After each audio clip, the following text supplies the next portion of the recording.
bahas di matkul ini ya, SPBE ya. Jadi ada layanan publik dan layanan administrasi pemerintahan. Nah, saya mengambil tema e-government di bidang layanan administrasi pemerintahan, di government to government. Nah, ini ada data bahwa Indonesia itu menurut surveinya Undesa 2004 ini masih peringkat 64 sedunia di antara anggota negara PBB ya. Peringkat 64 dunia dan peringkat 4 di ASEAN. Bahkan di ASEAN aja baru peringkat 4. Terus kemudian salah satu aspek penting dari government adalah kemampuannya untuk meningkatkan akses dan kualitas layanan publik. Kemudian ada penelitian dari Tri Sudarmo yang menjelaskan bahwa e-government dalam administrasi pendudukan dan seterusnya ini dilakukan memungkinkan proses pencatatan dan dokumentasi ini secara lebih efisien dan struktur.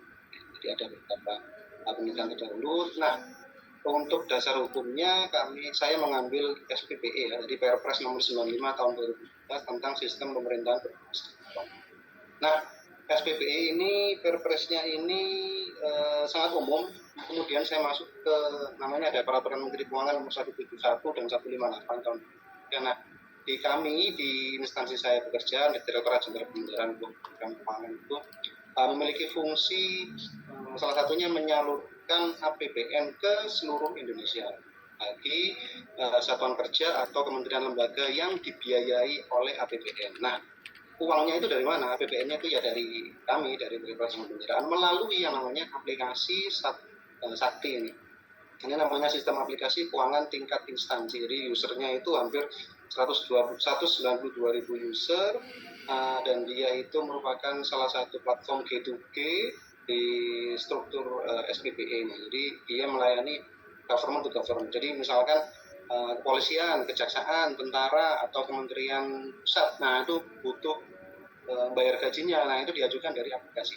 Butuh bayar jembatan yang dibangun oleh PU, bayarnya itu tagihannya itu dan transaksinya itu masuk di aplikasi ini dan bertransaksi dengan kami sebagai bendahara umum negara di namanya kantor pelayanan perbendaharaan negara untuk mengapprove dan untuk membayar ke satuan kerja untuk gaji ataupun tunjangan-tunjangan. Nah, kemudian masuk ke bagian complication. Complication ini terdiri dari gap penelitian, yakni ada empiric gap dan academic gap.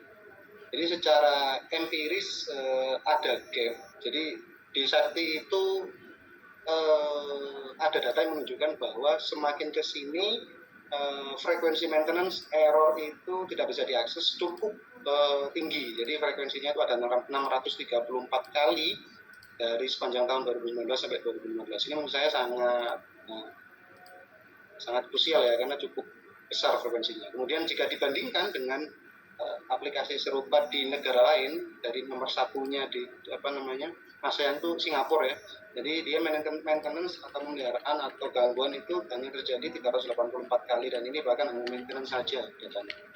Ini hampir 2 kali lipat error dan maintenance yang terjadi di aplikasi yang diandalkan oleh PNS pusat se-Indonesia.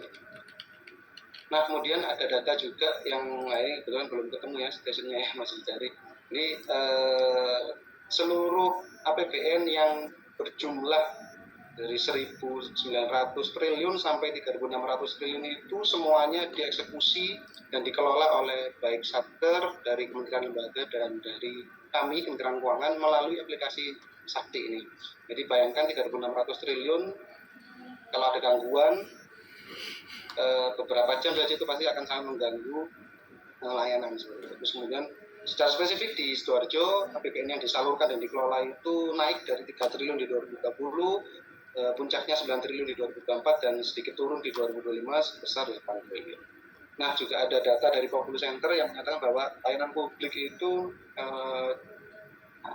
surveinya itu seperti ini, meskipun ini bukan survei spesifik di bidang keuangan ya, tapi ini cukup membantu data bahwa memang cukup dibutuhkan reformasi atau pengukuran kualitas. Nah, masuk ke gap empiris, jadi saya sudah banyak mencari data penelitian sebelumnya. Jadi saya mengangkat tema tadi public value. Public value itu nilai publik ya, yang diinisiasi oleh Makmur di tahun 1995. Nah, dia banyak ditulis oleh banyak peneliti yang lain dan memang fokusnya dia macam-macam, tapi secara umum dia memang kualitatif. Jadi ada strategi manajemen, ada teori saja diskusinya, ada tentang manajemen, ada teori saja yang diulas. Nah, kemudian masuk ke tema e-government. Nah, e-government ini justru fokusnya banyak yang kuantitatif. Nah, e-government banyak pembahasannya di fokusnya itu kuantitatif, meskipun juga ada yang kualitatif, tapi sifatnya banyak yang kuantitatif. Ini sudah saya sebutkan, kuantitatifnya banyak. Nah, kemudian saya juga fokus ke pengukuran kualitas IT. Nah, pengukuran kualitas IT ini juga cukup banyak yang mengambil kuantitatif penelitian sebelumnya. Ada juga kualitatif. Nah, kemudian di keyword satunya yaitu aplikasi sakti, belum ada yang membahas public value dihubungkan dengan IT quality assessment. Yang lainnya ini ada membahas sakti tapi tidak spesifik public value dan IT quality assessment. Sehingga muncul gap akademik, belum ada penelitian kualitatif eksploratory yang melihat bagaimana kualitas aplikasi e-government terutama sakti dalam membentuk perspektif nilai publik dari para pengguna. Nah, kemudian concern ini mengapa sih gap-nya itu penting untuk dijawab. Jadi concern-nya apa? Jadi setelah sudah saya jelaskan sebelumnya, jadi seintinya memang belum ada penelitian kualitatif eksploratory yang melihat bagaimana kualitas aplikasi e-government sakti ini untuk membentuk perspektif yang publik dan para pengguna. Jadi ya memang belum ada penelitian. Jadi menurut saya ini penting untuk diteliti. Nah, kemudian course of action ini menjelaskan tentang solusi, terutama metode atau teknik. Ini meskipun kerangka konseptualnya nanti dibahas di subbab tersendiri ya, tapi saya pikir ini cukup mewakili ya. Jadi rencana rumusan masalah yang akan saya ambil nanti seperti bagaimana kualitas sistem aplikasi sakti ini dapat mewujudkan nilai publik bagi penggunanya dalam praktik layanan administrasi pemerintahan perbendaharaan negara di kabupaten Sidoarjo. Jadi nanti akan dimulai jawabannya bisa diambil dari ini. Jadi ada teori kebijakan, teori administrasi publik, kemudian masuk ke regulasi PSBBE dan PMK Sakti, kemudian masuk ke framework virtual. Nah, framework ini merupakan framework untuk mengukur seberapa baik kualitas layanan e-government seperti itu. Ini ditulis oleh Papa Demi Celaki dan Mensas tahun 2012. Kemudian ada teori public value yang digagas oleh Morse tahun 95 dan kemudian dimodifikasi oleh Harkin dan Jensen, sehingga muncul kerangka konseptual seperti ini. Jadi public value itu intinya adalah memunculkan public value di bawah ini melalui operasional dan legitimate yang ada. Jadi legitimate ini seperti regulasinya. Kemudian operasional ini bagaimana dari aturan yang sudah ada dioperasionalkan di lapangan. Untuk legitimasinya saya mengambil Perpres SDPE, terus kemudian regulasi tentang sakti, dan muncul di sini layanan administrasi pemerintahan, sehingga muncullah aplikasi sakti. Nah, ini akan saya akses kualitasnya melalui framework si e-govqual ini, memulai beberapa faktornya nih, visual view. Nah, kemudian untuk memunculkan memang benar kan public value ini sudah muncul atau belum. Nah, ini pakai frameworknya si Harkin and Jensen yang dimodifikasi dari teorinya. Nah, kemudian course of action tentu berbicara tentang riset design plan. Jadi rencana desainnya itu seperti apa pendekatannya? Pendekatannya adalah pendekatan interpretivism, jadi interpretatif ya, jadi kualitatif. Ini sifatnya eksploratory dan kualitatif, menggunakan statistik, datanya itu multiple dari direct observation, independent view dan dokumen. Kemudian nanti analisis datanya menggunakan dari input, sehingga muncul nanti kira-kira kualitas sakti ini di mata penggunanya itu sudah memberikan nilai publik tidak sesuai teori yang sudah ada. Kira seperti itu. Kemudian kontribusinya secara teoritis dan praktis, tentunya secara teoritis ini membantu value, kemudian validasi pengembangan framework virtual, kemudian ada tadi juga karena katanya studi kasus kita mendalam, kemudian kontribusi pada penilaian kualitatif, tentunya menambah literatur yang secara praktis nanti pasti ada diharapkan dapat meningkatkan kualitas layanan untuk riset kita sampaikan ke pemangku kebijakan, kemudian efisiensi operasional, pengembangan kebijakan dan peningkatan itu saja dari saya, Mbak Yuni, referensinya, dan terima kasih. Saya kembalikan ke Mbak. Oke, terima kasih Mas Farhan. Semoga sukses untuk research-nya. Untuk teman-teman yang akan menjadi reviewer, boleh silakan menanggapi, dan nanti Mas Farhan bisa langsung menanggapi tanpa saya persilahkan. Oke, siap.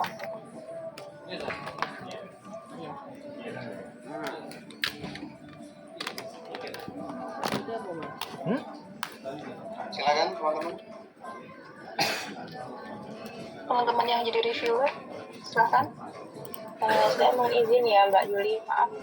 Sebenarnya ini Elis ya yang harusnya menjadi reviewer, tapi saya menggantikan Elis karena tadi saya belum masuk forum Zoom karena masih ada keperluan. Nah, sedikit saja review dari saya dan singkatnya saja ya karena waktunya sudah sedikit. Untuk Mas Makan, karena ini adalah penelitian yang baru ya. Sakti ini kan aplikasi yang sebenarnya belum ada literatur yang membahas aplikasi ini. Saran dari saya perlu dijelaskan bagaimana cara kerja dan mekanisme aplikasinya sehingga pembaca ini mengerti concern dari aplikasi ini, kenapa perlu dibahas. Kemudian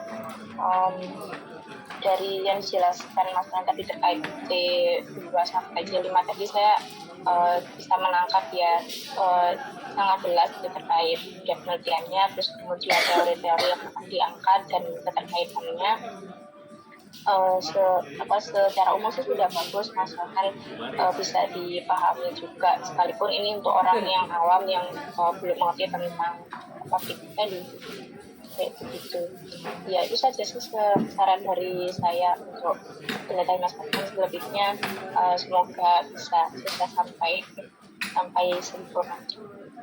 Ya aja Mbak Yuni, terima kasih. Oke, thank you Mbak Elva, terima kasih. Nanti saya tambahkan karena memang ini awam ya, sebenarnya nggak semua orang. Oke, terima kasih Mbak Elva. Sepertinya reviewer saya itu ada Bu Eti dan Mas Asep. Bu Eti. Kayaknya tadi Bu Eti sempat izin Mas dan juga Mas Asep belum bisa hadir, jadi mungkin cukup Mbak Elva aja begitu informasinya. Mbak Yuni, Mas Hasan. Mas Hasan enggak katanya? Oh, Mas Hasan, boleh Mas Review lagi. Oh, oke, monggo. Sudah? Tidak ada ya? Oke. Kalau begitu, Oke, thank you. saya tutup.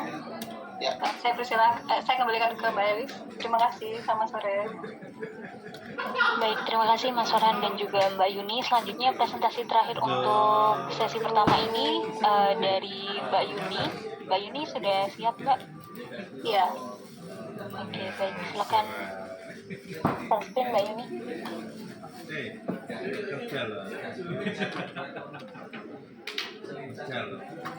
Oke, baik. Sudah muncul. Untuk itu, untuk mempersingkat waktu presentasi proposal tesis terkait dengan IP, saya persilakan kepada Mbak. Selamat sore teman-teman semua. Ini presentasi terakhir dari saya. Kebetulan dibaca dalam latar belakang. Ini adalah draft proposal tesis saya. Jadi sebenarnya rencananya penelitian ini berangkat dari R&D teori dan kasus sosial di lapangan situ. Rencana judul saya nanti berkisar di antara inovasi, innovation discovery, aligns evolutionary theory of policy capacity through governance network. Jadi nanti berkaitan dengan inovasi, kemudian capacity dan juga governance network. Nah, ini adalah common ground-nya. Yang pertama, menerangkan secara umum pengetahuan inovasi dan juga inovasi kebijakan. Ada di ranahnya inovasi. Jadi beberapa perspektif mengenai inovasi dan juga perkembangannya. Saya tidak bacakan secara full ya karena waktunya terbatas. Tapi pada umumnya ini adalah gambaran umum mengenai inovasi. Kemudian divisi kedua complications mengenai permasalahan-permasalahan yang akan saya ungkapkan di sini. Jadi inovasi yang saya kemukakan di rencana penelitian ini itu ditransisikan ke governance network. Jadi ada governance itu mengarahkan inovasi kebijakan pada pendekatan yang terbuka dan kolaboratif. Ini adalah namanya governance network. Kemudian keberhasilan kebijakan itu juga membutuhkan kapasitas kebijakan yang baik. Itu ada di ranah kapasitas. transisinya mengarah ke inovasi kebijakan dan governance networks itu membutuhkan kapasitas yang baik untuk dapat diwujudkan dan meningkatkan keberhasilan. Dan ini adalah penelitian gagasan-gagasan tadi. Jadi untuk transisi yang pertama dari inovasi kebijakan dapat dilakukan dari bentuk governance networks. Itu ada penelitiannya Laya Martinez di tahun 2011 mengenai governance network itu sebagai platform kolaboratif untuk inovasi di layanan. Dan kemudian ada kajiannya Yunus Asia di tahun 2012 mengenai governance network dalam program yang juga dalam sebuah research tentang ternyata governance network itu bisa menjadi sebuah platform untuk inovasi kebijakan. Kemudian masuk di transisi kedua, kapasitas kebijakan memiliki peran penting untuk meningkatkan keberhasilan kebijakan. Jadi ada penelitian mengenai hubungan antara framework kapasitas kebijakan terhadap pengembangan sistem kebijakan di sistem kesehatan. Dan ada penelitian mengenai keberhasilan sebuah kebijakan didukung oleh kapasitas yang baik. Dan ada juga penelitian yang menemukan terus itu kurang berhasil karena kapasitas kebijakannya kurang baik. Dan yang kurang berhasil itu penelitiannya Ajat Singh Bali dan Emrah Masuk di transisi ketiga, bahwa kapasitas kebijakan juga dibutuhkan dalam wujud network dan arah inovasi. Dan ada beberapa penelitian juga yang mendukung. Jadi ada penelitian dari Tim Tensel dan Pushkar Silwal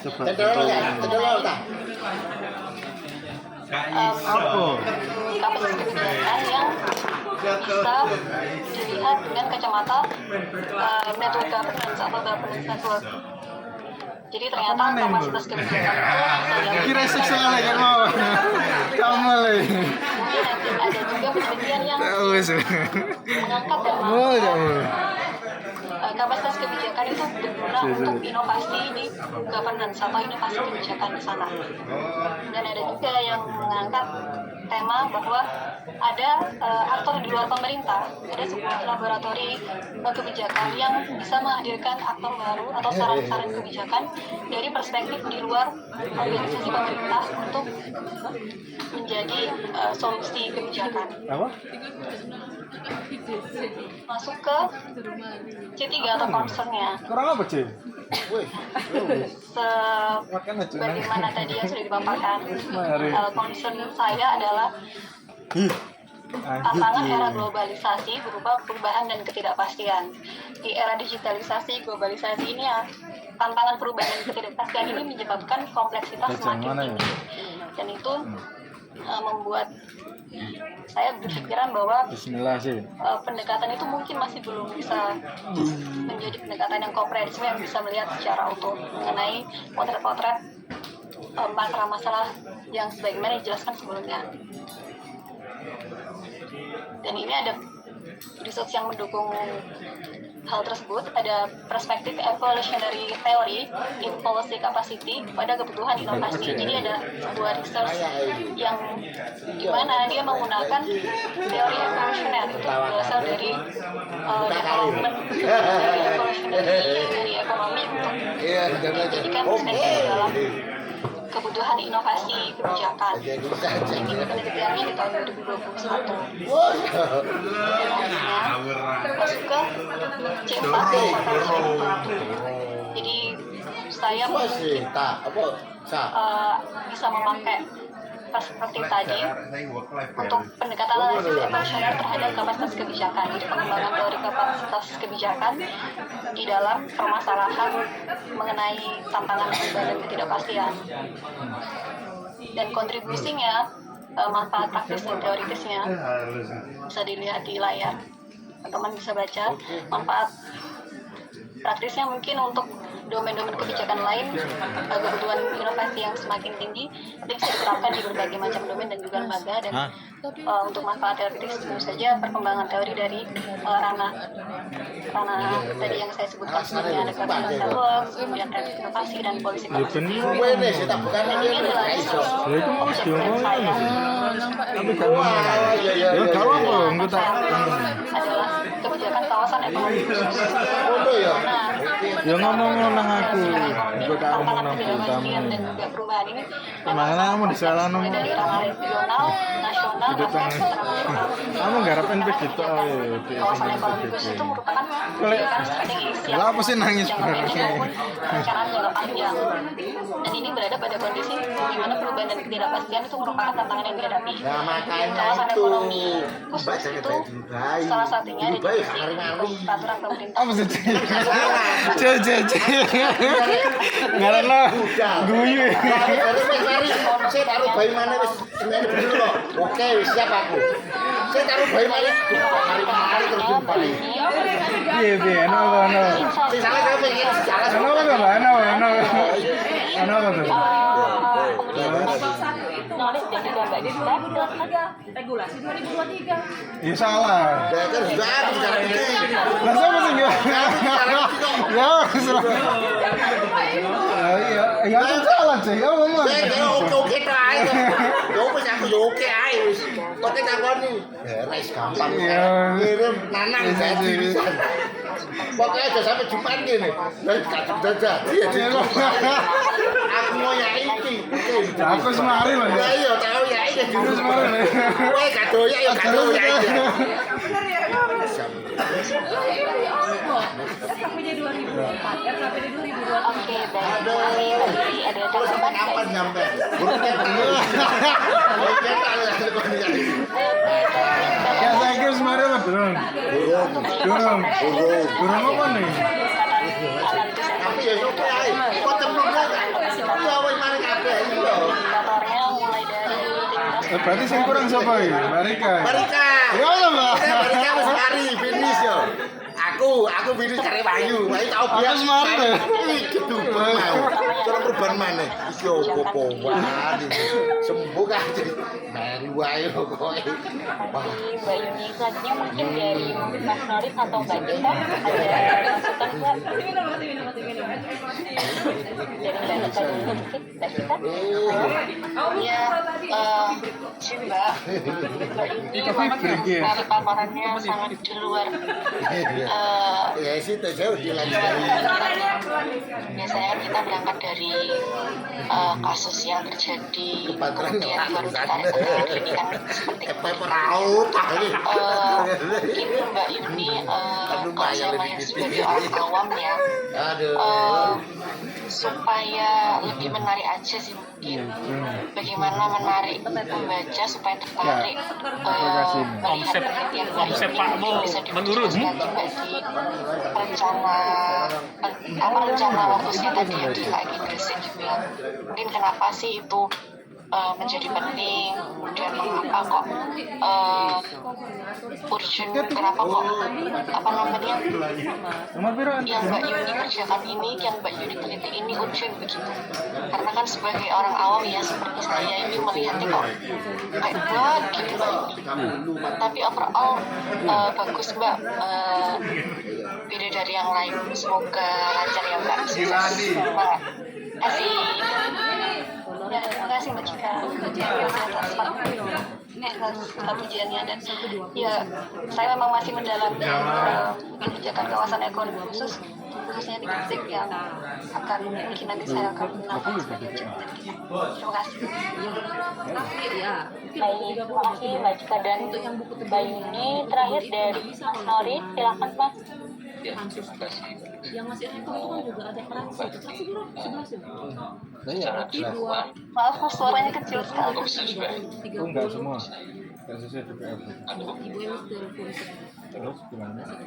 Mas ini kecil hampir nggak terdengar. Cuman malas memanggil cuman pansus. Aku ingat yang masih rekor itu cuman pansus tuh. Fraksi kan masih. Nanti kan ada PO fraksi. Berarti kan fraksi secara keseluruhan dari paparan sebelah satu fraksi Mbak Yuni atau tulisannya itu sudah semua anggota fraksi yang kode wae tapi 20 mungkin bisa dicontoh yang 30 bagus tambah kalau 11. tulisannya jadi sudah semua saling tertarik dari awal kan Tapi perhitungan dulu untuk pas sebelum mungkin yang ada di pikiran saya tadi hampir sama dengan Mbak Yudi, yaitu terkait indikator ya. Indikator tadi kan ini menerangkan tentang success story yang ada di daerah Gresik. Nah, apakah adakah dasar dari Mbak Yudi untuk mengambil atau memakai indikator-indikator tersebut yang sehingga itu adalah mengarah ke Gresik karena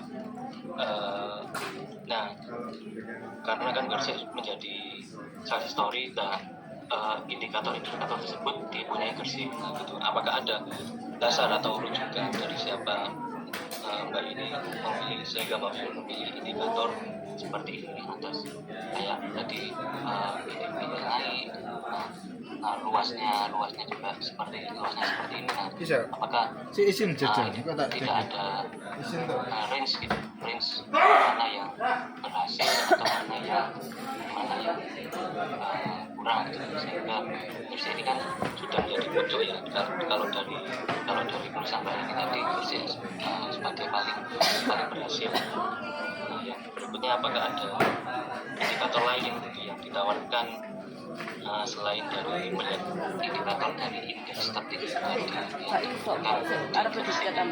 misalnya kalau kota atau daerah lain itu dari berapa tadi 24 kawasan ekonomi khusus itu apa sih indikator selain yang ditawarkan selain untuk menjadi indikator di Paten Gresik menjadi salah satu referensi success story dan yang terakhir adalah mungkin ada kalau dari saya kan tadi ada success story, mungkin ada kayak case kebijakan ini itu yang tidak bisa di tempat lain itu apakah ada entah itu atas kurangnya inovasi atau birokrasi yang di daerah KFK tersebut kaku sehingga berjalan atas KFK ini cukup itu dari saran saya.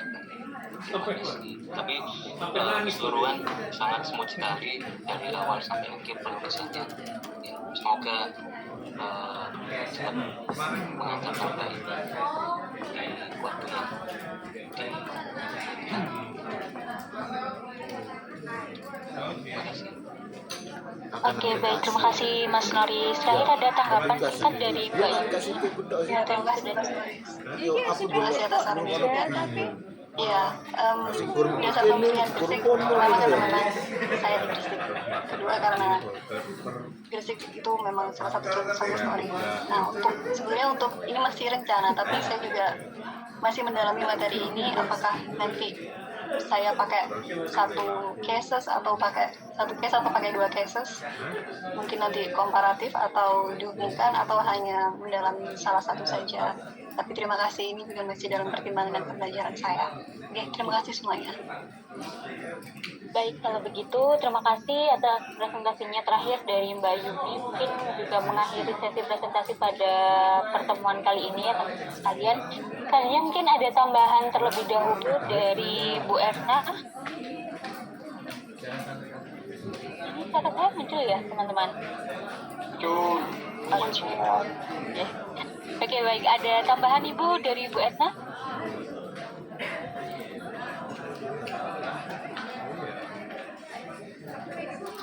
Oke, baik. Sepertinya Bu Etna masih ada kendala, teman-teman. Oke, kalau begitu mungkin kita akhiri saja pertemuan kali ini, Mas Mbak semuanya. Jangan lupa untuk mengumpulkan PPT download di link yang sudah di-share atau di link arsip seperti biasanya ya. Kalau begitu, Bu Erna sekali lagi ada tambahan Ibu? Oke, sudah cukup. Teman-teman ada tambahan?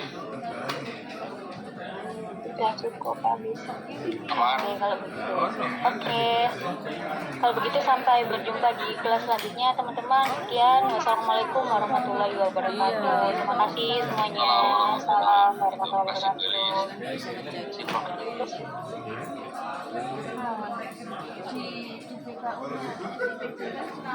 Iya. Yang penting fun. Aku kan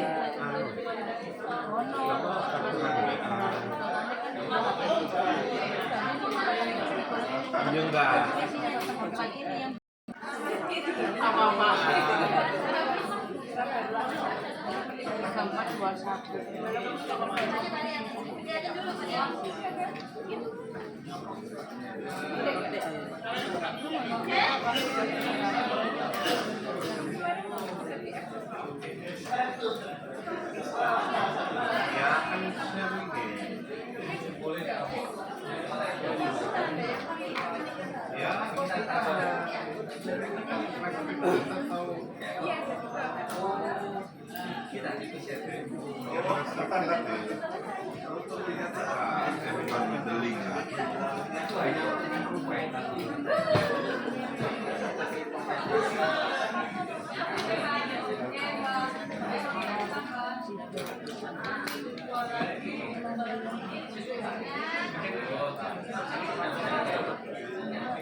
Ya kan sharing ya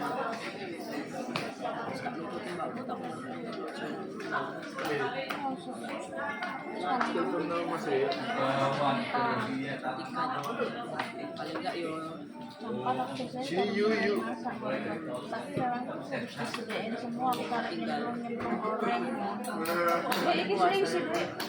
Selisih pira mana? Isu selisih kalau bukan siapa sing selisih. Aku lihat di BKU kan ini. Ya. Jadi rekening jadi yang punya ini yang honor yang belum masuk TA itu juga Tapi yang kudu proses ngecek per enggak dulu. Amin BKB dong. Iki arep ngomong gitu. Iki ngomong. Bagus cocok. Yo.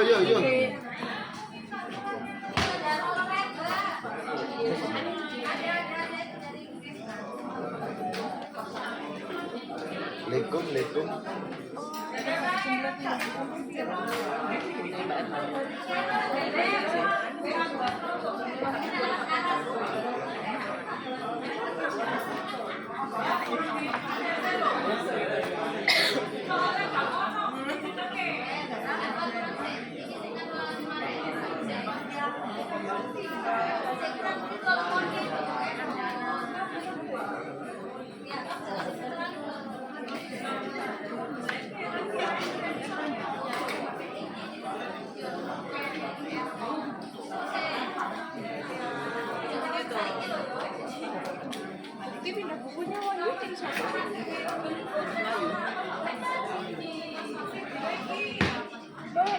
ini lama tamu Baru.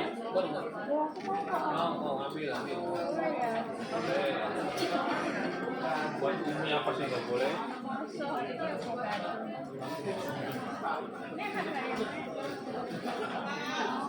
Yang itu aja tadi. Lah. mau kita tarik untuk yang lain nggak ini percepat ini nanti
Apa tuh? Tak dia tuh.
anak orientasi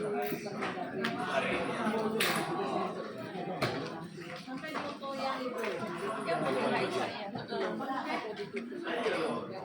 ya suruh yang di tempat nangis dikasih dulu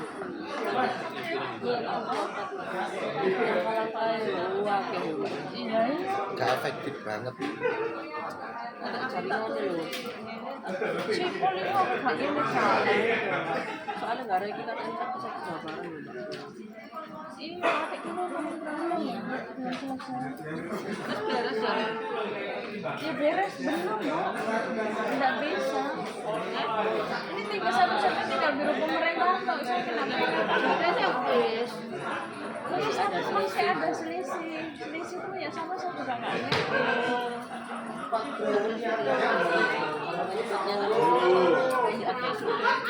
dan itu ngikutnya telat pindah buku tanggal 14 bulan Maret harusnya harus pindah buku langsung diinput ya nggak ada yang nginput semua barang Maret nginput ya di Senin padahal telat terakhir tanggal 5 kemarin juga transfer ini salah juga iya aku telepon Bu Linda gak sok ngatasi ada Mbak Ida surat saya telepon Bu Ida kalau buat surat itu kan selisih sama rekening koran apa nggak ada masalah ya apa Mbak esok itu cuma 2 semester soalnya Mbak lah semester pertama kan Januari sampai Juli semester 2 Agustus sampai ini dan kok bisa nanti ada mendahului PPBC itu kalau dibuka itu bisa nanti geser kalau enggak ya itu terus berkelanjutan selisih itu nanti selisihnya karena itu ya? Enggak, beda lagi Benarnya aku nggak lihat ya, nggak ngobrol dia kalau manunya dia sekian berarti ternyata di DPA dia DPA gak dulu semester 1 berapa tersedianya dia dulu DPA cukup ngomong saya maaf Bu nggak lihat ketersediaan di semester 1 belaknya DPA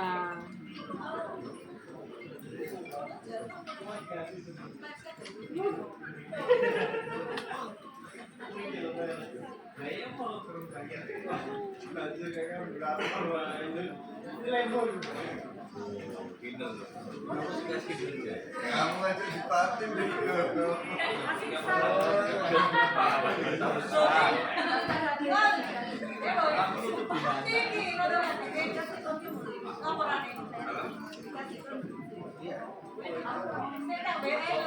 Ayam.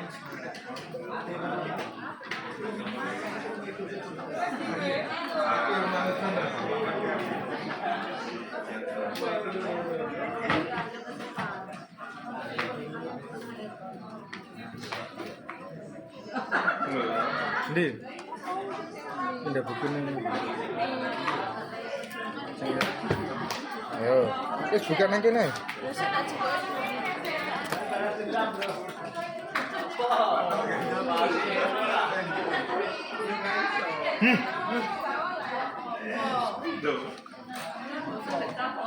Wis mari ta iki kuliah. Mas. Oh sama